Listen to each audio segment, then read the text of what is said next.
Hello everyone, welcome to Painting Crafty. For those who might be new, my name is Melanie. I'm glad you're here. And my returning guests, I'm so glad you're picking up your art materials and joining me in drawing and painting. Today I'm going to be showing you the simple steps of how to draw this little Highland cow. He's got a baby look to him. I'm going to break it down into simple steps so it makes it a little easier to draw and easy to follow along. And then I'm going to be showing you the watercolor steps. Now really, once you have it drawn, it does not matter what you use to color it in. Whatever you like to use, acrylic paint, markers, gel pens, watercolor, it doesn't matter. So you can draw it and then paint it and color it in however you would like. For those who might like some extra help, I do have a Ko-fi page that you can get the tracers for the line drawings, for all of the drawings. It's like a Patreon page is where you'll find it. It's very reasonably priced and you'll be able to get all of the tracers right there. Well, let's jump right on in and we'll begin with the drawing steps. Well, this is our little guy. Let's take a look at our picture. So I'm drawing on a 6x6 piece of paper. It doesn't really matter what size you draw on, but I just like to give people an idea of how big I'm drawing things. And I'm going to go ahead and I'll show you what the tracers look like when you get a tracer. It won't have the grid on there, but you'll get the pencil drawing. And I highly suggest if you do get the tracers, get yourself a light box. It makes tracing so much easier. It doesn't get messy with carbon paper, and they're very reasonably priced as well. So look at getting a light box to do these tracers. So I grid my paper off when I'm drawing, and that gives you an idea of how big and the proportions that I'm drawing. So I'm going to be starting here with my head, and I take a look here. It's sitting mostly off into this left-hand quadrant. My nose and the bottom jaw is sitting underneath. Now, I would just recommend if you're, depending on what type of paper or size of paper you're going to do, take a look to see if you've got enough room for your top hat. When I first did my drawing, I didn't have quite enough room. I should have left a little bit more room, moved that body down just a little bit so I could get more of a top hat type of a look. So just take a look at yours and see if you got enough room. You might want to put a tick mark at the top and take a look at how much room you might need. So you could always make sure you're moving your body down and you got plenty of room for a hat. Well, let's take a look. I'm going to start off in this quadrant. Now to get that head to be kind of a tilt, I'm going to want to draw an angle line here. So here's my cross of my center part of my paper. I'm going to come up to the side and draw an angle first. Now I'm not going to be going too far down. Oh, I could probably go a little bit lower for my jawline here, maybe just a little bit lower. And what I'm going to do, this is going to center up my nose where I'm going to be putting my nose, and it has a placing now where I can put my eyes. So if I draw them at an angle, that's going to give that head more of a tilt look. So I have it there. Now I'm going to just draw a box around my center line. What this will do is kind of keep that short, squatty look to make it that baby look. So I'm going to have a square there. Now let's work a little bit on the nose. So I'm going to come here at my nose. This is, I call it a jelly bean shape. It's got that little bit of an arch with the rounded ends and then it dips up, kind of like a jelly bean. So I'm going to be starting, it's going to be touching this part of my line. Again, it doesn't really matter if you do it exactly like mine. But if you have it at an angle and you do some of these proportions, it's going to end up looking like a little baby Highland cow. So I'm starting with that sad face shape first. That's hard to say. And I'm going to do this one, and then I'm going to come around on my edges. So I'm rounding it off. There's the end of my jelly bean nose. Now when I come down here, I need to go up a little bit, just a little bit, and then down again. So I've got that little jelly bean shape right there. Now to do the under part of the mouth, I'm going to come right underneath this area here. I'm going to give it that look. That's going to be kind of that U shape there. This kind of helps give my little character a happy look, because this shape here can look really sad. If it gets too arched, it could give your cow a little bit of a sad look to it. So by having just this more gentle slope at the top, and then this little part here of his mouth, it just brings back that happy character to my animal. Now we need to put some of the nose holes in, and I call these like a little raindrop or a teardrop shape. They're going to be a little bigger at the top and then come to a point. I do like to put them at a slight angle as well. So here's my rounded teardrop. There we go. On this side and then this way too. So it's a sideways teardrop shape. I'll bring that a little bit closer so you can see. So it's got a little bit of a teardrop sideways look to it. So you can see his little mouth looks happy. He's got a happy little look on him. Now, since we have my ears already drawn here, I'm going to tell you about those two. You're going to come off to the side here, and these are going to be the ears. Now, a Highland cow. Cows have, kind of a nice sized ear. They're not small like a kitten, or they're just going to be a little bigger. So you're going to have those off to the side. They're kind of like a leaf shape in a way. I did mine more flat at the top and then rounded it this way. But no matter how you put them in there, they're going to be covered with that little bit of a furry look. So we're not going to have a lot of emphasis put on his little ears. Now let's go ahead and draw the rest of his nose and put in that crazy little hairdo that he has. So we have our little hairdo here. I'm going to back up the train a little bit. Let's finish his facial structure. So you can see I have it a little rounded here. It's dipping down, and those are the cheeks. So I'm going to look here. I'm going to come in just a tiny bit, come back out. I'm going to do this rounded. So I'm going to round off my square a little bit. I'm going to dip down just a tiny bit here. So it's a little bit rounded this way, heading for my corner over here. And then I'm going to round that edge off. So by doing that, got to find an eraser here. So by rounding those off on my edges, I've just given a nice little soft look to my little guy. I can erase that end down there. So there he's got his little rounded face. Looks great. Now we can go ahead and build the rest. So let's start with his little crazy hair. If we take a look here, he's got a swoop. We're going to be starting kind of if we look over here at the middle. You can look to where he's got a little bit of a side part and a side part, two side parts, if there's such a thing. We're going to make an S shape this way, or curve out across his nose. And we're heading to this part of his nose. So we're going to curve it out, and we're going to end up with a little whippy moon, or a half moon shape is what we're going for. Now when we come back up, we're going to follow in a little ways. We're going to come in, and then we're going to repeat. We're going to be going up this direction. So when we match up with this one over here, we can stop. Now we have to come down this way. So we have our little point right here. We're going to come down and just do a little bit of an S shape, come towards our face. All right, and now this is going to bouffant out, a little bouffant. It's not going to stay close to this shape because his head needs to be a little bit more curved and less up and down. So we have it here. So we're going to bouffant it out. We're going to come out to this end and then arch out. Now when we erase this, now his head has more of a curve to it and less of that squared look, because we didn't want him to be square in the end. Okay, so we got a soft corner there. Now let's do this one as well. So we're going to come back this way. We're going to kick this one out just a little ways. It's going to go past his head, if you see here. We're going to come down, do that little S shape, come past his head, whippy-do it up. Don't you love those terms? Whippy-do it up. And then we're going to come back to his forehead again. Now we're going to erase these lines. So anything that's inside of there, we're going to erase. And we have his squareness gone. So he's no longer just a little square cow. Now you may want to come out and tweak this a little bit to make sure you've got enough curve in there. I think I'm going to curve it in just a little bit more. We're going to give a little bit more curve to his head there. All right, we have his little part of his mane in. We're not going to worry about this flat top because we're going to put a hat on him, so we're not going to see that part. Let's work on his eyes. Now his eyes are kind of got a little bit of a people eye look to it. If we take a look, we can kind of see where it's got that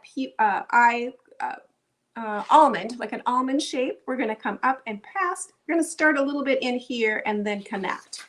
So let's take a look at how much room I might have. So I'm going to come here and I'm going to do that almond shape up this way. So sad face, happy face. I'm going to catch a little bit off to the side there. This pupil is going to be the most of my eye is going to be black. There'll be just a tiny bit of white off to the side there. Now to do this eye, I'm going to slope just a little bit in, do that almond shape again. There we go. And then come back around. Now take a look at your eyes. Are they kind of on the same, are they kind of the same bigness, big, size. Are they the same kind of fat? We gotta check that out, do a double check, kind of come across and see if they're kind of shaped similar. Now, since I put this one, the white over here and the dark, I'm gonna come on this side and I'm going to put the white towards this end, and this will be my dark over here.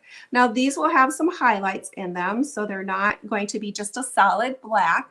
You can drop in a highlight mark if you want to, so you can remember, or you can always put it in with a Uniball white pen if you need to. So there is my little face. He's all looking kind of cute. He's looking kind of cute. All right, so he's got his little face on. We've got his little whippy do on. Now let's put his little hat on first. We're going to be sticking some room in for some horns. So this part of his hat does need to be a little wider, the bottom part of my hat. Now I'm also going to kind of keep in mind, I'm going to carry this line up even farther because this will be how my hat needs to sit on his head too. So it's not so tilted the wrong direction. So let's first start with that brim of that hat. So I'm going to come a little bit over his ears. I'm going to do a slight little sad face shape here just to give it a little bit of a curve. And I'm going to come up here on my edges. There we go. Then let's do that other sad face shape here. It's going to follow whatever shape you did down here. And we can erase it if you need to see what you're doing. Check to make sure both brims are kind of similar in size. So one is not a whole lot smaller than the other one.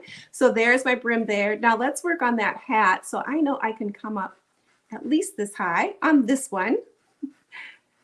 Okay, so there's my top. I did give it a slight little arch to give it a little bit of dimension. And then I can come in on my sides just a little bit and give it that more of that top hat look to it. All right, let's put another band in. This is where my stripes are going to be. So that would be where I put my stripes. And then up here is where my star is. I'm just going to use that center line to build my hand-drawn star off of. He's looking pretty cute. And then to do the striping for it, I use the center line. I put a line on this side and a line on this side to do my middle stripe. And then I come off to my edge and I do my stripe on the edge. So then that gives me the spacing for my middle in here. So these ones are going to be the red stripes and those will be the white stripes. Okay, so we have our little striping pattern up. Now we need to put some horns in there. So we're going to come off to the sides. We're going to be looking here where it might make sense. We're going to just do a little horn shape. I'm going to do a line here like it's poking through my hat. I'm going to come on this side as well, do a little arch like that little moon shape again, coming around and then putting my little line on there. So you'll just have to draw them and see what makes sense and looks good on yours. You don't want it to look like devil horns, but you want it to look like more of a cow horn. You can give it a little bit of a rounded top to it and less of just a sharp point. That helps make it look more like a horn of an animal, like that. Okay, so he's looking cute. Let's do the front part of our body now. So we're going to be drawing this part here. This is going to just be a U shape. I'm going to start by his little cheek over here. I'm going to U this down.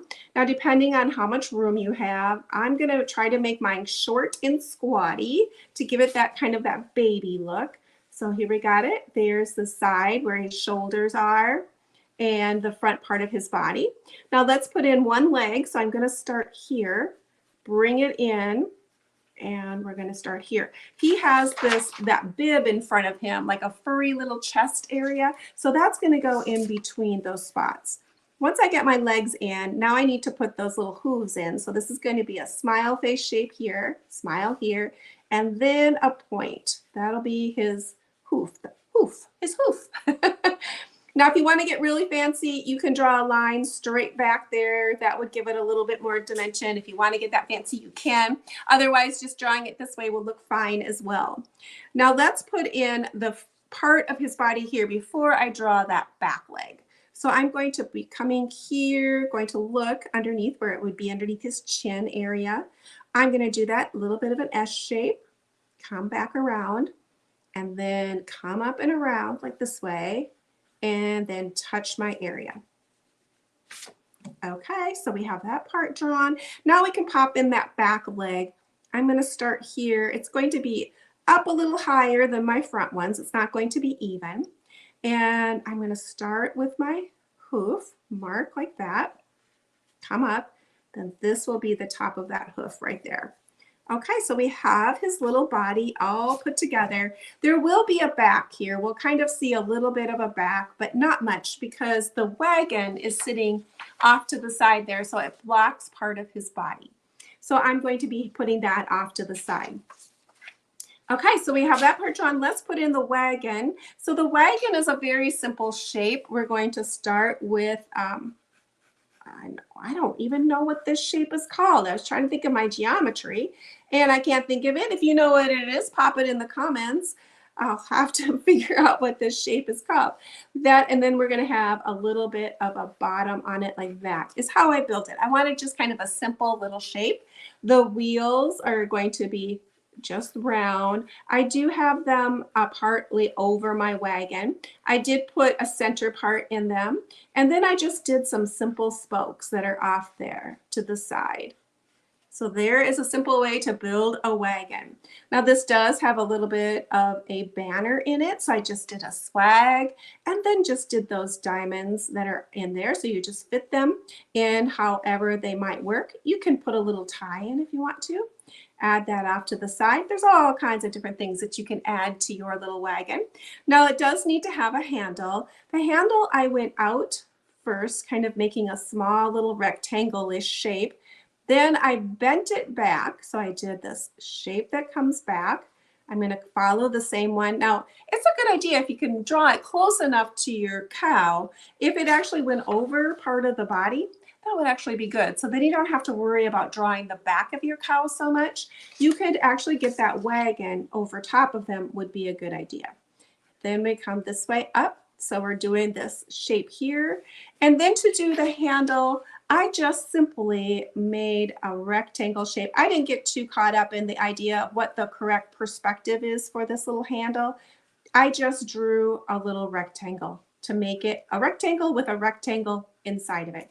Made it simple because it wasn't really the emphasis of my whole drawing. Now, if you're going to see more of the back of your cow, you could come back and then do a little bit more of the back if you need to. On mine, I didn't really because my watermelon was covering him. My wagon went over the top of my body some. So that solved some problems as far as not having to draw that back part of that body. So I could simply, I would have had to scoot this over, paid attention to where I was putting it, and then drew it. All right, let's throw some watermelons in there. Now watermelons, depending on what kind of watermelons you like to, there's actually round ones. I'm gonna do that kind of that oblong-ish watermelon that we're so used to seeing. So an oblong-ish watermelon. And I'm gonna make another one here. So I'm gonna come a little lower. I'm gonna go past, maybe this will come back here so you won't be able to see that part of the body. Just solve my problem. Don't have to see part of that body there. Okay.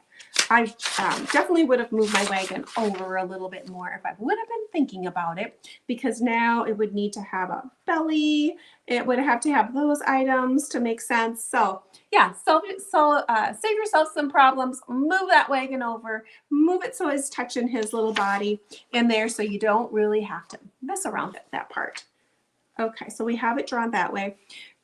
We have our wheels on, our watermelons. Watermelons are going to have those little bit of squiggle wiggle lines on them to give it that watermelon look. And then you can draw whatever you think you might want to add to your picture. I just added a little bit of horizon line here, so it looks like there's some sort of ground there. And I just popped in a sunflower as well. So we'll be adding the rest of the details with our paint. Now with watercolor, you always start light and then work your way dark. And I think I might even move down a brush size. Watercolor dries slightly lighter. So when you put your colors in, just know that they're going to dry slightly lighter. Now I have some of mine already mixed up here sitting in my pan. I've mixed them to about tea consistency. That's a good consistency to start with right away. And then as you're moving towards more of your darker colors, you can add less water to your paint, which is going to make your colors darker because you'll have more pigment. The more water you have, the lighter your colors are going to be. But you always start light and then work your way dark because you can't bring the lights back into your watercolor once you've put them on. So that's a little different than acrylic painting. Okay, so there's my first layer of blue. I'm going to let that dry, and then I'll be adding some more colors and some more layers on there as well. So I'm going to come and I'll do that same shade of blue down here. Now I'm going to be showing you how to do this. I'm going to be doing basically the same similar steps on all of my areas and kind of just working my way through and layering my colors and doing an area, letting it dry, and then coming back and adding and glazing on my next layer.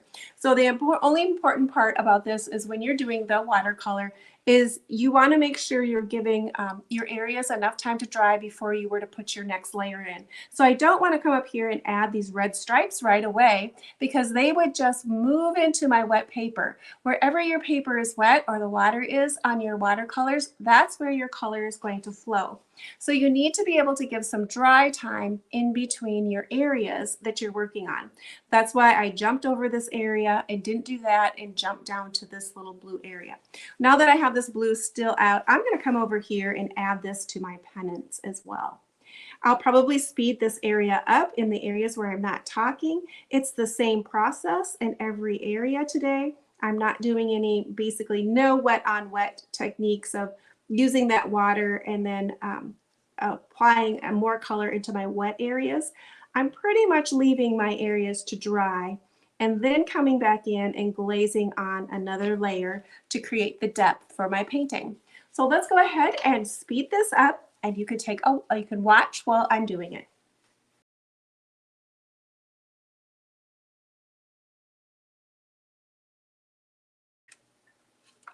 Now to do my little Highland Cow, I'm just going to be making him different shades of brown.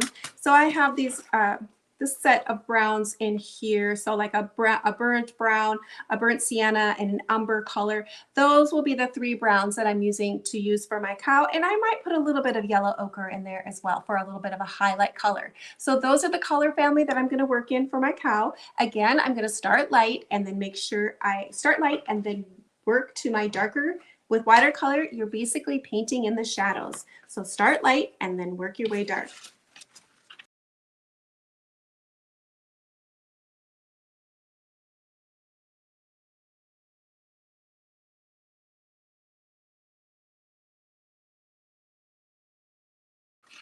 Now this is already dry down here, so I can start adding some more colors. So all I'm going to do is pick up similar colors that I used before, and I'm not going to have as much water in there, and I'm going to add another layer onto those areas. I want to make sure I'm not covering up everything that I already put on. I still want to see some of that color from my original of when I put it down, because watercolor is about seeing all those translucent layers. So I don't want to cover all of that up. I still want to be able to see some of that. I'm going to give that chance to dry before I were to do the next area. So I'm going to work up here at the very top. And when I'm doing my brush strokes, I'm doing it similar in the direction of how I drew it. So it's going to look a little bit more like hair.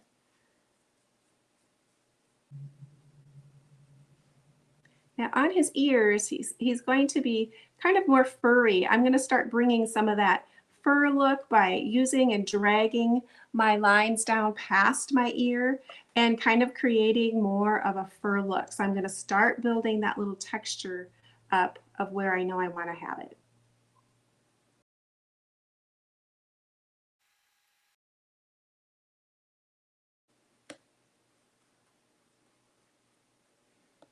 I'm also going to create a few of those little wispies coming out past his face a little bit. I'll be adding more of that look when I do my pen work at the end. So I'll be creating some of those wispy hair-like features to him by using it with my pen work. Now he does have a little bit lighter area to his face, And I kind of forgot to paint that in there when I did mine. So I'm going to try to lighten that area. What I'm going to do is I'm going to wash my brush out with clean water. I'm going to give it a little bit of a tap so there's not too much in there. And I'm going to try to see if I can't lift some of this color. Some colors lift really easily depending on how much staining they do on your paper, and some don't. But this one looks like it's lifting fairly well. So I'm creating that little bit of a highlight by just basically coming in with a damp brush and pulling some of that color off or lifting some of that color. And I think I was able to create that line without too much work.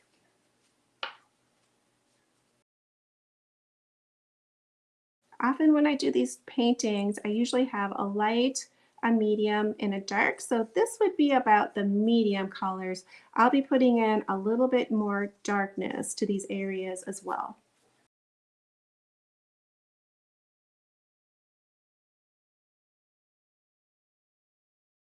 Now you might have wondered why I didn't do this watermelon right away when I did my other one. And the reason is because I definitely want a separation line here between the two watermelons. So this one isn't running into that one. And if I did them all at the same time, my colors would be wet and they would just run right into it because watercolor is going to follow wherever that paper is wet. So I wanted to give that little bit of time there to dry. So then I would have a nice separation and it would look more like there's two individual watermelons in there. Now for the hat, it is a pretty shade of blue, but I know I want to go down a couple layers and make that a rich color. So now I'm going to come in with that Payne's gray and I'm going to be adding that to my area. Again, I want to make sure I'm not covering up everything I just put on because I still want to see some shades of that first blue that I have on there. So I'm able to do that by twisting my brush and pushing and pulling the color and reserving some spots of that color underneath there. It's going to help create a very interesting painting to look at if you do it that way. Let's work a little bit on that sunflower. I'm going to start with a really bright kind of yellow center because I want it to have that really kind of a sunflower-ishy look to it. So I'm going to be adding this bright color of yellow to the petals and maybe a little bit in my center too. I have to start light and then work my way dark.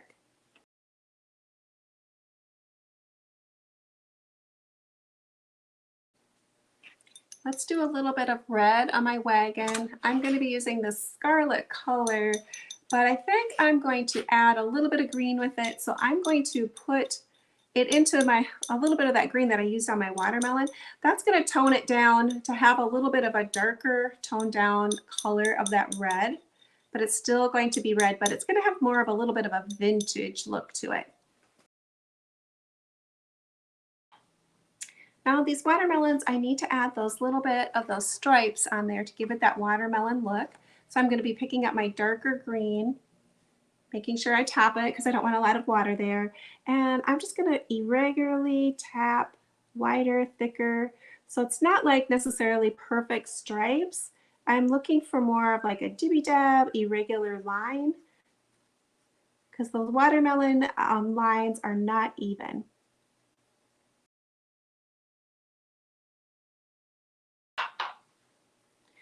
Let's go ahead and lay kind of a horizon line or a grass line back there. I'm just going to pick up a variety of greens that I might have, and I'm just going to be laying them in there. I'm not too concerned about the coloration.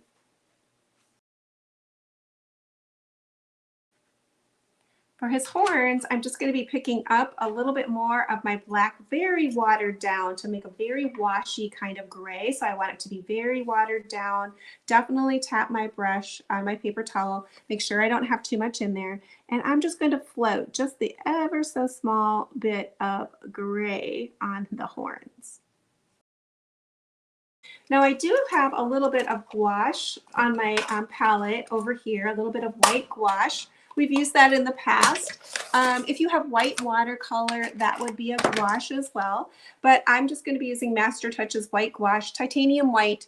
And I have a little bit of it sitting here on my palette. And I picked up a little bit of my scarlet color. And I'm making kind of a pink color over here. And this is the color I'm going to be doing on his nose, just to make a light pinkish color.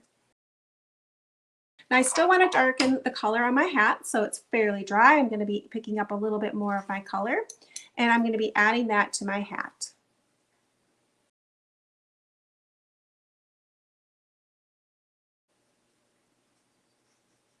I'm going to anchor my little guy a little bit stronger underneath his feet, so I'm going to add a little bit darker color there, and some just more dark to my green, so I'm adding a little bit more contrast to the base. I'm going to be using the 01 micron to be able to do my little sketch work. I like doing light lines sketch working on my pictures. So I'm going to come in and I'm going to re-emphasize some line work that I had on here, but I don't need to be exact, and I can actually double up on my lines and create more of a sketch look to it. I like that look. I like that hand-drawn sketching look. You can do it the opposite where you're following exact. That will just end up looking kind of more like an outlined color book style drawing, which looks nice too. So it really is up to you of what kind of line work you want to do. And you can actually go in and even add more lines with your gel pens or your markers, whatever you would like to add, the more interest to your drawing. I wanted to show you how I did a little bit on these ears. So just to get them to be even a little bit more furry, whimsical like, I'm not tracing every single fur or hair line that I drew. I'm just coming in and loosely doing some of those lines and creating some additional lines that I didn't put in with my paint.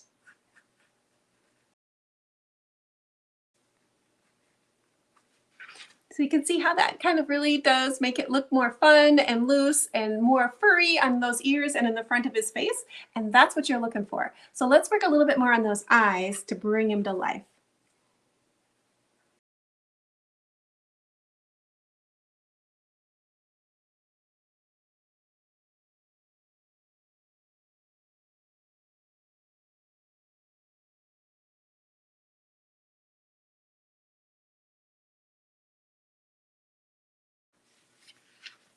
Okay, that really does loosen him up, brings him to life by finishing off those eyes and adding the little kind of wisps with the pen work instead of just concentrating on doing exactly what I did with my brush really adds to the little whimsical character of him.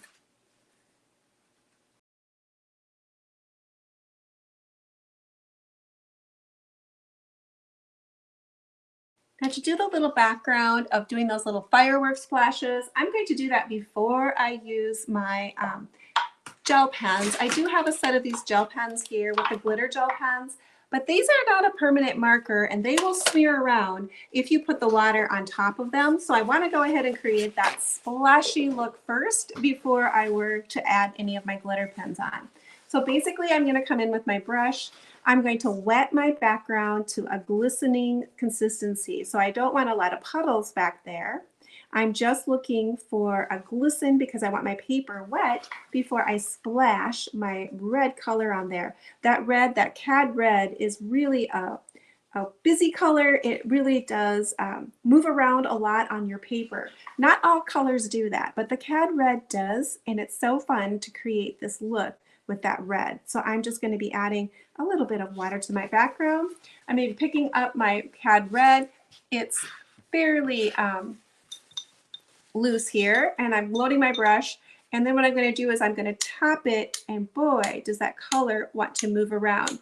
Now if you want to make sure you don't get any of this red wherever you don't want it, you'd want to cover up those areas. So just lay some paper towel down maybe on the top of your cow face or those different areas if you don't want it certain places. So I'm just going to be splashing some of this in, letting it move around, and then I'm going to dry it and see what I get. Maybe this time I'll even pick up a little bit of the scarlet color and try a little bit of that too. So I can have two shades of red in my background. You can see where the water, I don't have a lot of water, my dots are staying stronger. Where there's more water, my color is spreading out. So the more water you have, the more it's going to spread out. The less water, they're going to stay more of a dot. It turned out That turned out nice. I like the way it looks. Let's use a little bit of those glitter pens. Now that that's dry, let's take out a little bit of these glitter pens. So I have kind of this darker blue and a couple different reds, and I'm just going to go over some of my stars. I hand drew those little hand-drawn stars in there, so I'm going to be using my glitter pens for my stars, and then whatever star, the color of my star that I'm next to, I'm going to do little dash marks and create a little bit of movement, like maybe it's exploding and having a little bit of a fireworks to it.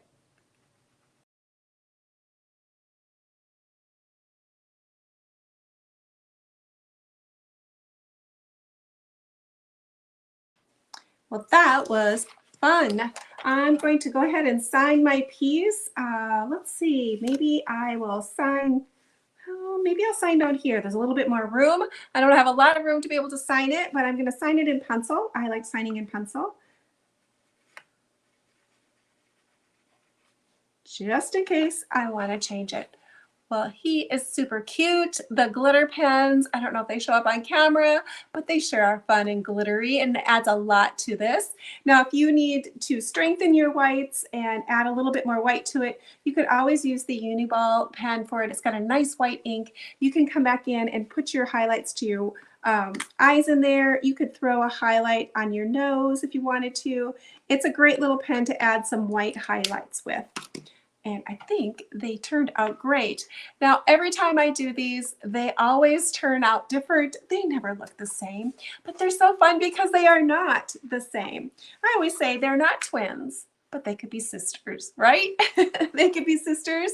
Well, that is it for right now. And I just wanted to also point out those who want to go over and check out the Ko-fi page for the line drawings, you can check it out for that membership. It's very reasonably priced. Plus, you can always pop over if you're finding value here. You can always leave me a cup of coffee, as they like to say on the Ko-fi page. So that's it for right now, my friends, and hopefully you'll come back and see me again.